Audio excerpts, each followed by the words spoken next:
मेरी आंखों में बसे तमाम ख्वाब ले जाओ, मेरी आंखों में बसे तमाम ख्वाब ले जाओ, दिल में उमड़ते सभी इनकलाब ले जाओ।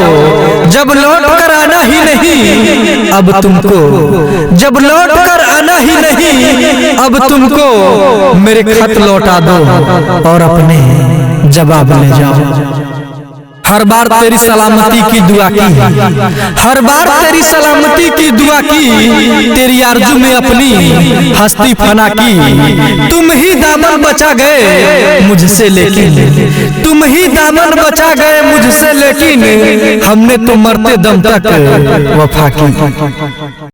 जिंदगी हो गई, जिंदगी हो गई अखबार की कतरन की तरह, जिंदगी हो गई अखबार की कतरन की तरह, कोई आरज़ू नहीं विधवा के यौवन की तरह।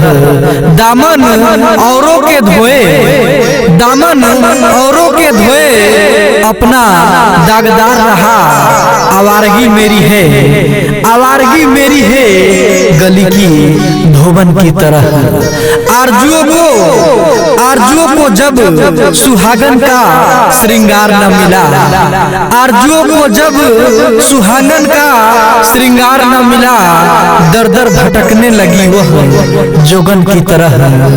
बिछड़ने के बावजूद, बिछड़ने के बावजूद दिल में कसक बाकी रही, बिछड़ने के बावजूद दिल में कसक बाकी रही। यादों का दौर है, यादों का दौर है मौसम सावन की तरह।